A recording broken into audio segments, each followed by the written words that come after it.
Hello दोस्तों, नमस्कार। मैं हूं Surjit Kumar Pal. UP triple SC exam के अंतर्गत यूपी लेखपाल का पेपर बहुत नजदीक है, 21 मई को है। तो उसी को नजर में रखते हुए हम आज की इस क्लास में हम ला चुके हैं जीमेल, इंटरनेट और डब्ल्यू के प्रश्न। और पहला हमारा ईमेल अटैचमेंट भेजने के लिए कौन सा नवीनतम और सर्वोत्तम मानक है? तो हमारा ऑप्शन है MIME अनइनकोडिंग ASCII बिंडेक्स। तो इसका सही ऑप्शन क्या होगा? MIME। MIME का फुल फॉर्म होता है मल्टीमीडिया इंटरनेट मेल एक्सटेंशन। तो चलिए हम इसको सॉल्यूशन को देख लेते हैं। MIME multipurpose internet mail extension email द्वारा मल्टीमीडिया कंटेंट जैसे कि text, image, audio, video, attachment, file भेजने के लिए नवीनतम और सर्वोत्तम मानक है। अनइनकोडिंग और बिंडेक्स पुराने तरीके से जिससे हम बहुत कम लोग उपयोग करते हैं। चलिए हम क्वेश्चन नंबर 2 पे चलते हैं। क्वेश्चन नंबर 2 है हमारा सर्च इंजन की मूल क्षमता क्या है? फाइल डाउनलोड करना? नो। वेबसाइट बनाना? नो। ईमेल खातों का प्रबंधन करना? नो।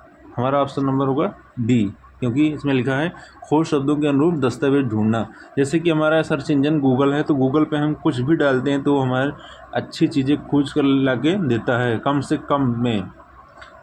इसके हम सलूशन को देख लेते हैं। सर्च इंजन एक ऐसा टूल है जो यूजर को इंटरनेट या किसी कंप्यूटर सिस्टम पर स्टोर इन्फॉर्मेशन में से वांछित ट्रांसफॉर्मेशन खोजने में मदद करता है।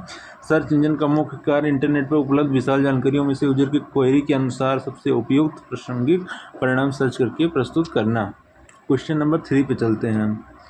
क्वेश्चन नंबर 3 है हमारा IP को सबसे कम कॉमन डिनोमिनेटर प्रोटोकॉल क्यों माना जाता है? तो हम देख लेते हैं। सबसे पहला ऑप्शन है यह सभी अनुप्रयोगों के लिए उच्च गुणवत्ता वाली सेवा की गारंटी देता है। नो, ये नहीं हो सकता। यह उन नेटवर्क में से बहुत कम मांग करता है जिन पर चलता है। हाँ, ये बिल्कुल सही ऑप्शन है। यह उपयोग जटिल प्रोटोकॉल है। No no no. यह उच्चतम स्तर की सुरक्षा प्रदान करता है। नो। अब इसके हम सोल्यूशन को देख लेते हैं। इसका सही answer option number B, internet protocol को सबसे कम कॉमन डिनोमिनेटर प्रोटोकॉल इसलिए कहा जाता है क्योंकि यह इंटरनेट पर काम करने के लिए बहुत कम आवश्यकताएं रखता है। न तो डेटा को डिलीवरी का गारंटी देता है, ना ही ऑर्डर क्वालिटी ऑफ सर्विस या सुरक्षा प्रदान करता है। इसका मुख्य कार्य सिर्फ पैकेट्स को एक जगह से दूसरी जगह भेजना। क्वेश्चन नंबर 4 पे चलते हैं। क्वेश्चन नंबर 4 है हमारा होस्ट कंप्यूटर के नाम से अंतिम दो भागों को सामूहिक रूप से क्या कहा जाता है?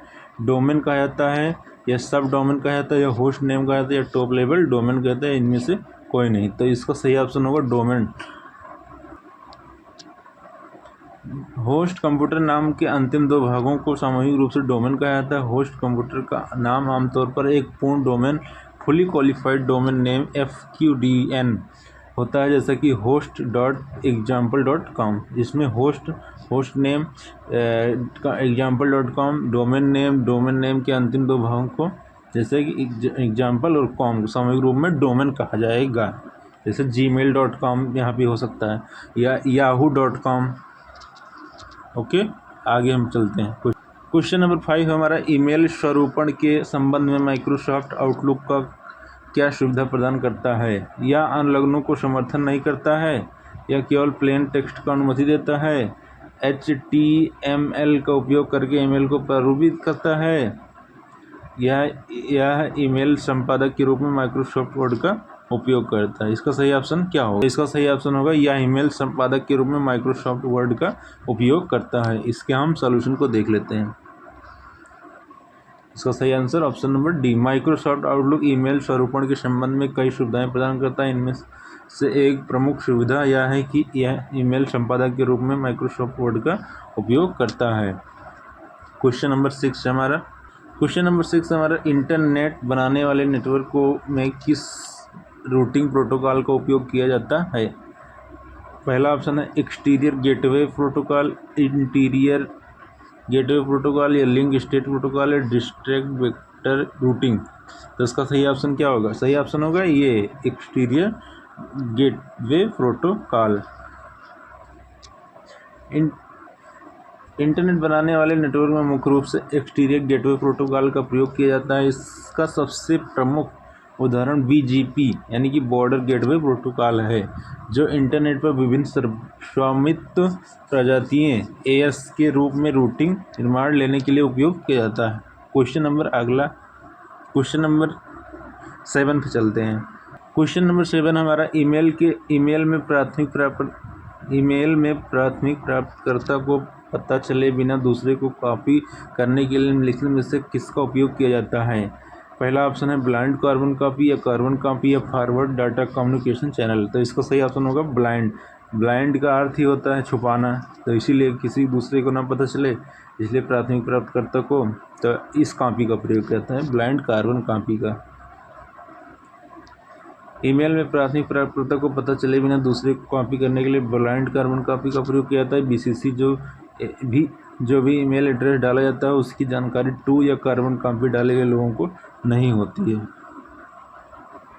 क्वेश्चन नंबर 8 है हमारा, किस प्रकार के कंप्यूटर को इंटरनेट होस्ट माना जाता है। केवल सर्वर या केवल mainframe computer, mini computer या पर्सनल कंप्यूटर या ओनली पर्सनल कंप्यूटर। तो इसका सही ऑप्शन होगा option number C, mainframe computer, mini computer और पर्सनल कंप्यूटर। इंटरनेट होस्ट एक ऐसा डिवाइस है जो सीधे इंटरनेट से जुड़ा होता है, जो इसका यूनिक एड्रेस होता है। ऐसे कंप्यूटर इंटरनेट पर अन्य डिवाइसेस से कम्युनिकेशन कर सकते हैं। इनमें main frame computer, mini computer, personal computer सभी शामिल होते हैं यदि वह इंटरनेट से जुड़े हैं। क्वेश्चन नंबर 9, निम्नलिखित में से कौन सा प्रारूपित ईमेल भेजने का प्रारूप है। ASCII या प्लेन टेक्स्ट ओनली या सर्किट स्विच वॉइस या हाइपर मार्कअप लैंग्वेज या नन ऑफ द एबव। तो इसका सही ऑप्शन है HTML यानी कि hyper text markup language. HTML का प्रयोग फॉर्मेटेड ईमेल भेजने के लिए किया जाता है। इसमें टेक्स्ट को कलर, इमेज, फॉन्ट, स्टाइल आदि के साथ प्रस्तुत किया जाता है। ASCII या प्लेन टेक्स्ट ओनली केवल सादा फॉर्मेट के लिए टेक्स्ट के लिए प्रयोग होते हैं। क्वेश्चन नंबर 10 है हमारा, path MTU maximum transmission unit. MTU का फुल फॉर्म जान गए आप लोग ना, मैक्सिमम ट्रांसमिशन यूनिट। इसका ऑप्शन है सभी पथों के लिए आवश्यक सबसे छोटा पैकेट आकार, सबसे बड़ा पैकेट आकार जिससे एकल नेटवर्क सेगमेंट पर प्रसारित किया जा सकता है, गंतव्य के पथ के साथ सबसे छोटा अधिकतम पैकेट आकार, नेटवर्क में किसी भी पैकेट का अधिकतम आकार या उनमें से कोई नहीं। इसका सही ऑप्शन होगा सी, गंतव्य के पथ के साथ सबसे छोटा अधिकतम पैकेट आकार। Option number C, path MTU maximum transmission unit एक नेटवर्क पथ स्रोत से गंतव्य तक सबसे छोटा MTU होता है जिसे बिना फ्रेगमेंटेशन के प्रसारित किया जा सकता है। यह नेटवर्क के सभी सेगमेंट, राउटर, लिंक आदि के MTU से न्यूनतम होता है। उदाहरण, यदि स्रोत से गंतव्य तक के पथ के 3 लिंक हैं जिसके MTU क्रमशः 1500 बाइट्स, 1000 बाइट्स, 1200 बाइट्स होते हैं, तो पाथ MTU 1000 बाइट होगा। क्वेश्चन नंबर 11 है हमारा, बैंकिंग के लिए USSD सेवा कौन सा प्लेटफॉर्म प्रदान करता है। यूनिफाइड पेमेंट इंटरफेस या नेशनल यूनिफाइड USSD प्लेटफॉर्म या digital payment service network, national banking service portal, none of the above. तो इसका सही ऑप्शन होगा B, national unified USSD platform. तो अब option number B, USSD unstructured supplementary service data एक ऐसी तकनीक है जो मोबाइल फ़ोन से बिना इंटरनेट के बैंकिंग सेवाओं का उपयोग करने की सुविधा देती है। यह खासकर उन लोगों के लिए है जिन्हें स्मार्टफोन या इंटरनेट की सुविधा नहीं है। NUUP national unified USSD platform एक सरकारी पहल है जो NPCI के द्वारा संचालित किया जाता है।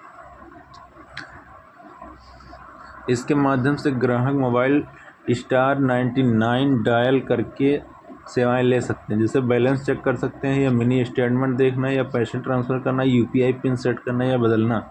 प्रमुख बिंदु देख लेते हैं। यह सेवा सभी GSM मोबाइल फ़ोन पर कार्य करती हैं। स्मार्टफोन की आवश्यकता नहीं है। इसे 11 भाषाओं में उपलब्ध कराया गया है। ये सुविधा जो है ये 24/7 उपलब्ध हैं। क्वेश्चन नंबर 12, आप ईमेल में किस प्रकार की फाइल संलग्न कर सकते हैं। कोई भी फाइल जिसे फाइल फॉर्म में रखा जा सकता है, या केवल टेक्स्ट दस्तावेज, केवल ऑडियो, केवल छवि या नन ऑफ द एबव। तो इसका सही ऑप्शन होगा ए, कोई भी फाइल या फाइल फॉर्म में रखा जाता है उसे हम संलग्न कर सकते हैं।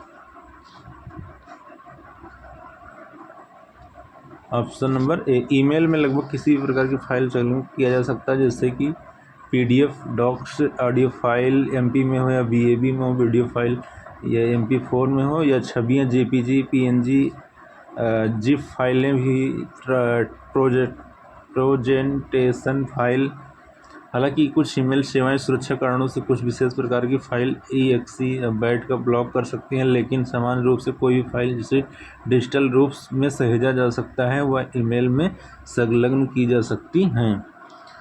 क्वेश्चन नंबर 13 है हमारा, internet protocol IP internet protocol की प्राथमिक भूमिका क्या है? आपस में जुड़े वेब पेज बनाना, सुरक्षित संचार लिंक स्थापित करना, ISP को डायल-अप एक्सेस प्रदान करना, या पैकेट में जानकारी को विभाजित करना, उसे गंतव्य तक पहुंचाना, या नन ऑफ द एबव। इसका सही ऑप्शन होगा ऑप्शन नंबर डी, पैकेट में जानकारी को विभाजित करना और उन्हें गंतव्य तक पहुंचाना। इंटरनेट प्रोटोकॉल नेटवर्क पर डेटा को पैकेट में बांटता है, उन्हें सही गंतव्य तक पहुंचाने का काम करता है। यह नेटवर्क लेयर पर काम करता है और डेटा के रूटिंग एड्रेसिंग की जिम्मेदारी संभालता है। क्वेश्चन नंबर 14, इंटरनेट पर प्रत्येक कंप्यूटर को आमतौर पर क्या कहा जाता है? होस्ट कहा जाता है, या नोड कहा जाता है, या सर्वर कहा जाता है, या टर्मिनल कहा जाता है, या नन ऑफ द अबव। तो इसका सही ऑप्शन होगा ऑप्शन नंबर ए, होस्ट कहा जाता है। ठीक, ऑप्शन नंबर ए, इंटरनेट पर प्रत्येक कंप्यूटर को आमतौर पर होस्ट कहा जाता है। होस्ट एक ऐसा कंप्यूटर जो इंटरनेट से जुड़ा होता है और सेवाएं प्रदान करता है। यह नेटवर्क पर मौजूद किसी भी उपकरण को संदर्भित करता है जो एक विशिष्ट IP एड्रेस रखता है और डेटा संचार में भाग लेता है। क्वेश्चन नंबर हमारा 15, दिशा निर्देश नेविगेट करने के लिए किस ऐप का उपयोग किया जाता है? मैप का उपयोग किया जाता है, या कैलेंडर का, या फोटो, या कैमरा? तो इस बहुत ही आसान क्वेश्चन है, ये सब गलत हो जाएगा, खाली मैप का प्रयोग किया जाता है। मैप ऐप का उपयोग दिशा निर्देशों, नेविगेशन और स्थान खोजने के लिए किया जाता है। यह GPS तकनीक की सहायता से उपयोगकर्ता के एक स्थान से दूसरे स्थान तक पहुंचने का मार्ग दिखाता है। क्वेश्चन नंबर 16, गलत कथन की पहचान कीजिए। पहला कथन, सोशल मीडिया प्लेटफॉर्म कभी भी हटाए गए संदेश को संग्रहित नहीं करते हैं। दूसरा क्वेश्चन, सोशल मीडिया पर किसी उपयोगकर्ता को ब्लॉक करने के लिए उन्हें कमेंट्स या संदेशों में आपका उल्लेख नहीं करने से रोका जा सकता है। सोशल मीडिया प्लेटफॉर्म ट्रैकर्स के माध्यम से अपने ऐप बाहर ब्राउजिंग बिहेवियर एकत्रित कर सकते हैं। वेरीफाइड बैज यह सुनिश्चित करते हैं कि खाता प्रमाणित है और किसी सार्वजनिक व्यक्ति है या ब्रांड का है, या नन ऑफ द एबव। तो पहला इसका गलत है, सोशल मीडिया प्लेटफॉर्म कभी भी हटाए गए संदेशों को संग्रहित नहीं करते हैं। सोशल मीडिया प्लेटफॉर्म हटाए गए संदेशों को कुछ समय के लिए संग्रहित करते हैं, जैसे फेसबुक, व्हाट्सएप, खासकर डेटा संग्रहण और बैकअप कानूनी उद्देश्य के लिए आवश्यक होते हैं।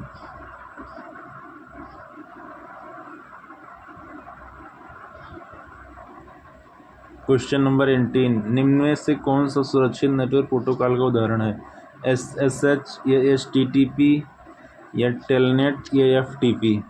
तो इसका सही ऑप्शन होगा SSH। SSH का पूरा नाम है सिक्योर सेल।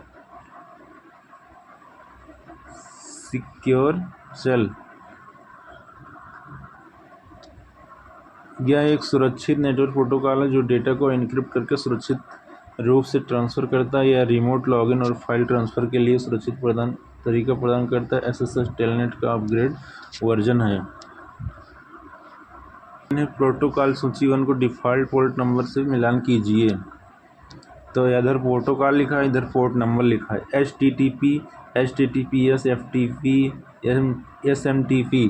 तो इसका कोड मिलाना है, तो इसका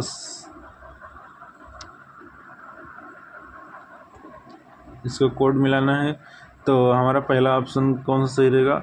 HTTP, ये 80 का होता है ना, उसका पोर्ट नंबर 80 होता है। और HTTPS का 443, FTP का 21 होता है, SMTP का 25 होता है।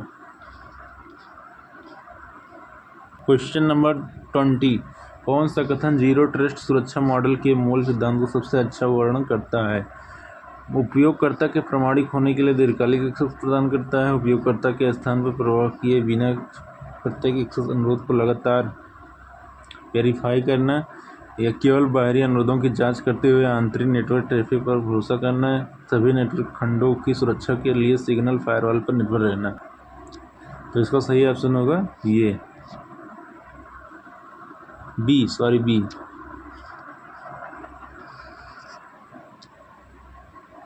Option number B. Zero trust सुरक्षा मॉडल का मूल सिद्धांत कभी भरोसा न करो, हमेशा सत्यापित करो। इसका मतलब है कि चाहे उपयोगकर्ता नेटवर्क के अंदर हो या बाहर, हर एक्सेस अनुरोध की सत्यापन अनुमति प्रक्रिया दोहराई जाती है। यह मॉडल उपयोगकर्ता की पहचान, डिवाइस की सुरक्षा, स्थिति, स्थान और अनुरोधित संसाधनों के ध्यान में रखते हुए निर्णय लेता है। तो दोस्तों आज की वीडियो में ये हम 20 क्वेश्चन को कवर किए हैं। आज की वीडियो में यहीं तक। हम अगली वीडियो में मिलेंगे पार्ट 2 में ऐसे ही क्वेश्चन के साथ। तो आप लोग बने रहिए और अगर चैनल पर नए हो तो लाइक, शेयर एंड सब्सक्राइब ज़रूर करें और अपने